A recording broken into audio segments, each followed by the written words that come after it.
तो ऑपरेशन ज्ञानवापी में जो पहला सर्वे हुआ था उसका पूरा वीडियो न्यूज नेशन आपको दिखा रहा है और निश्चित तौर पर यही तस्वीरें जो हैं, जब एएसआई का सर्वे चल रहा है उसमें भी तस्वीरें यही मिलेंगी, यही सब कुछ मिलेगा, क्योंकि कैमरे ने जो पहले देखा वो 2 साल बाद बदल जाए ऐसा नहीं होने वाला है। उसकी फर्दर डीप स्टडी और एनालिसिस होगा। हमारे साथ इस पूरे मामले के 2 पैरोकार भी जुड़े हुए हैं वाराणसी से, सुशांत के साथ, मेरे सहयोगी के साथ। सुशांत, एएसआई को कुछ अलहदा मिल जाए ऐसा नहीं, क्योंकि तस्वीरें जो कैद हुई हैं वही एएसआई के कैमरे में भी और लोगों को कैद होंगी, लेकिन ये जो तस्वीरें हैं ये अपने आप में जो हिंदू नागर शैली होती थी मंदिरों को बनाने की, उसकी जो रूपरेखा है उससे मेल खाती दिख रही है।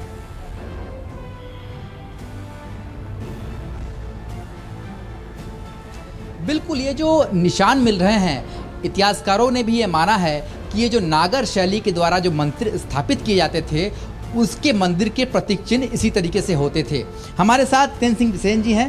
सेन जी, ये बताइए कि जो नागर शैली के द्वारा जब मंदिर होते थे, आपने भी रिसर्च किया है क्योंकि आप राम मंदिर के आंदोलन से भी जुड़े रहे हैं, तो इसी तरीके के निशान वहाँ पर आते थे, क्योंकि आज जो सर्वे हो रहा है ये उसी जगह पर हो रहा है और 1 साल में बहुत कुछ बदल तो नहीं जाएगा? देखिए, मैं समझता हूँ कि कुछ ना कुछ तो ज़रूर वहाँ बदला गया है पिछले वर्ष 1 वर्ष में, और इसी कारण मुझे इलाहाबाद हाई कोर्ट का दरवाज़ा खटखटाना पड़ा है, क्योंकि जब से ये साधारण कमीशन की कार्रवाई हुई तब से मुस्लिम पक्ष एक तरह से मानसिक रूप से दबाव में आ गया और परिसर के अंदर कई तरह की तोड़फोड़ का कार्य प्रारंभ हो गया।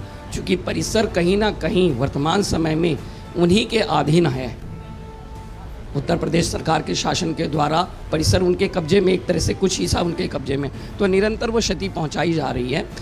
हालांकि कितनी भी क्षति पहुंचाई गई हो, लेकिन चूंकि पूरा स्ट्रक्चर, पूरा परिसर हिंदू शैली में बना हुआ है, सनातन शैली में बना हुआ है, इसलिए उसको पूरी तरह मिटा पाना असंभव वाली बात है। तो जी, आप तो अंदर गए थे, हम देख रहे थे, बहुत देर तक आप दिखा भी रहे थे, कैमरे पे कैद भी आपकी आवाज़ हुई है।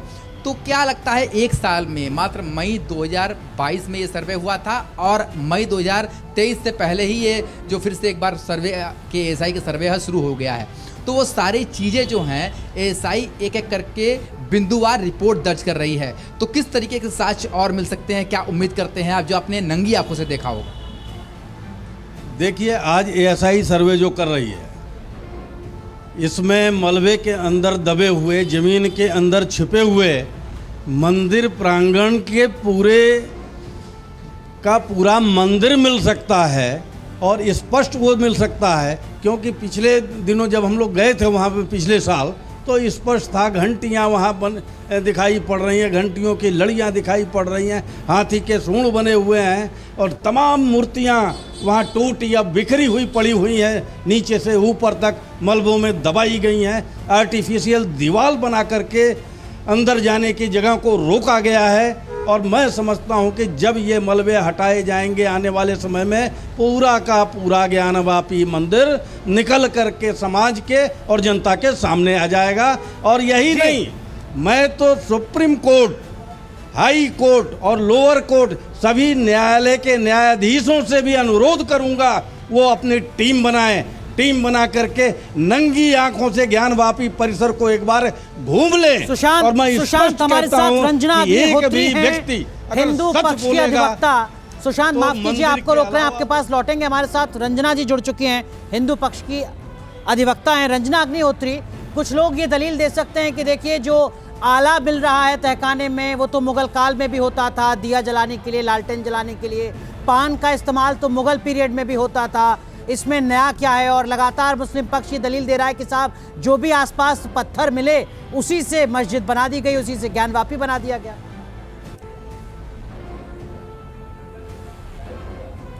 वही तो हम भी कह रहे हैं कि इसमें नया क्या है, इसीलिए तो एएसआई सर्वे और जीपीआर सर्वे की बात हुई है। अगर एएसआई का सर्वे हो जाएगा, जीपीआर का सर्वे हो जाएगा, कार्बन डेटिंग हो जाएगी, तो टाइम पीरियड निकल आएगा, कौन सा मटेरियल यूज़ हुआ है, क्या जो बिल्डिंग बनी है किसी मंदिर को तोड़ करके बनाई गई थी कि मंदिर के मलबे से बनाई गई थी, ये सारी चीज़ें प्रूव हो जाएंगी। यही तो हम भी कह रहे हैं कि साइंटिफिक सर्वे हो जाने दीजिए और उस सर्वे की रिपोर्ट को अदालत के सामने जाने दीजिए। अदालत खुद ही उस सर्वे की रिपोर्ट को कानून की कसौटी पर कसेगी और अदालत को जो भी उचित लगेगा वो निर्णय देगी। इसमें छुपाने जैसा या डरने जैसी कोई बात ही नहीं है। इसमें सर्वे तो हो जाने देना चाहिए। आखिर बड़ा प्रश्न तो ये है कि क्यों सर्वे से भागा जा रहा है, क्यों कहा जा रहा है कि सर्वे ना हो।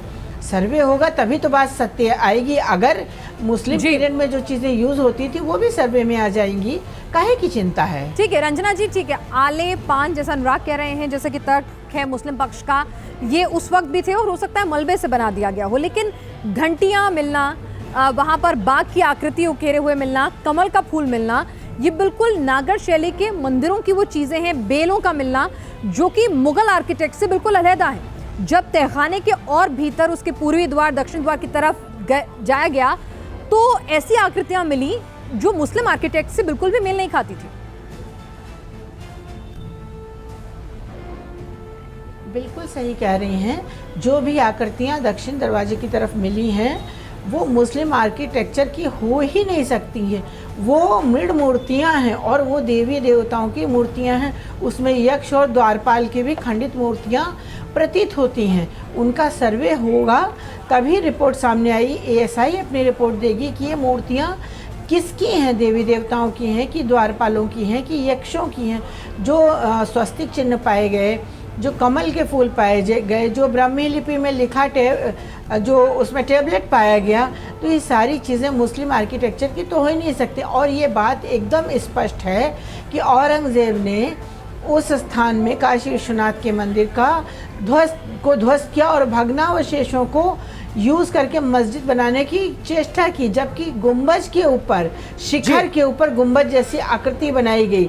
वो अगर आकृति हटाई जाएगी तो शिखर सामने निकल के आ जाएगा। राम प्रसाद जी, ये जो तस्वीर लगातार हम दिखा रहे हैं तहखाने की, आप तो खुद उस तहखाने में गए, आपने अपने कैमरे में तमाम तस्वीरों को कैद किया है। वो दर्शक जो नहीं जानते हैं तहखाने के बारे में, थोड़ा जानकारी दीजिए। कितना गहरा है, कितना लंबा है, कितना चौड़ा है, ऊंचाई कितनी है सर इसकी?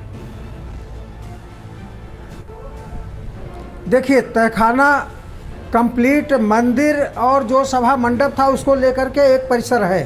तहखाने की लंबाई 160 फीट है, तहखाने की चौड़ाई 124 फीट है। कंप्लीट तहखाना और इसी पर मंदिर बना था। 125 फीट लंबा, 125 फीट चौड़ा, 35 फीट चौड़ा और 125 फीट लंबा एक सभा मंडप भी बना था जिसमें संस्कृत की शिक्षा दी जाती थी। उसी में जी, उसमें औरंगजेब का जो छोटा भाई था वह भी संस्कृत सीखा था जी, और इसने क्रुद्ध होकर के उसका गला काट दिया। दो बात मैं और बताना चाहता हूँ। जो एविडेंस या सबूत मिटाने की बात है, तहखाने में पूरी तरह से चूने के मोटे लेयर लगा कर हाथ से लेप लगा दिए गए हैं जी। हमारे सभी साक्ष्य मिटाए गए हैं। चलिए तो राम प्रसाद ये मिटा जी सकते थे मिटा दिए हैं। घंटियों को तोड़े हैं।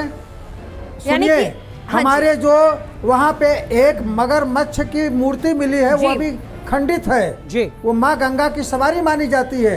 ये मस्जिद में कहाँ से मगरमच्छ की मूर्ति आ जाएगी? बिल्कुल, सवाल यही है। दो बात मैं और कहना चाहता हूँ। बोलिए बोलिए बोलिए राम प्रसाद जी। जो 15-20 फीट मलबा पटा है, उस मलबे को खुदाई करा लीजिए। वो गिनती में, संख्या में नहीं, 2-3 ट्रक सबूत आपको मंदिर होने का प्रमाण मिल जाएगा। उसको हमने नहीं डाला है। एक सबूत और देना चाहता हूँ। एक सबूत, आखिरी सबूत है, आप सुन लीजिए। ये अभी पश्चिम दिशा में जो बड़ा दरवाज़ा दिखता है, इस दरवाजे को यदि खोल दिया जाए तो हम गर्भगृह में प्रवेश करते हैं। और उस दरवाजे के पहले हमारा श्रृंगार मंडप था। अभी कॉरिडोर की खुदाई में जेसीबी से जब खुदाई हो रही थी पश्चिम दिशा में, तो हमारे मंदिर का मूल प्रवेश द्वार जी वह खुदाई में निकला है पत्थरों में, जो हूबहू डिजाइन की शैली का है। आप इसको साक्षात देख सकते हैं। हमने उसका भी फोटोग्राफ लगाया है। चलिए, तो वो भी फोटोग्राफ है, जो तस्वीरें वर्तमान में रामप्रसाद जी है। आपने भी खींची हैं आपके कैमरे में। तस्वीरें इस वीडियो रिकॉर्डिंग में भी सामने आ रही हैं, चाहे वो पान का पत्ता हो, आला हो, बाग की आकृति, कमल का फूल हो, या फिर स्तंभ हो, स्तंभ पर बनी हुई घंटियां हो। लेकिन ये तमाम तस्वीरें सिर्फ एक ट्रेलर भर हैं। जी हाँ, कुछ ऐसे साक्ष्य, कुछ ऐसे सबूत आने वाली रिकॉर्डिंग के हिस्से में हम आपको दिखाने जा रहे हैं, जो इस दावे को, जो तमाम लोग कह रहे हैं कि भाई मुस्लिम अगर ये पूजा पद्धति के हिसाब से बना हुआ स्ट्रक्चर था, कोई मस्जिद थी, तो वहाँ संस्कृत क्या कर रही थी?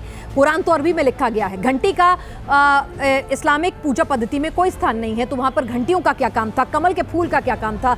तो ये तमाम सवालों के बीच अनुराग कुछ और तस्वीरें हमारे पास हैं। जी हाँ, ज्ञानवापी पर न्यूज नेशन के एक्सक्लूसिव रिपोर्ट में अब तक आपने देखा कि किस तरीके से सर्वे के दौरान पान का पत्ता, घंटी जैसे आकार का स्तंभ, पुष्प कमल और दीवारों पर संस्कृत के श्लोक दिखे।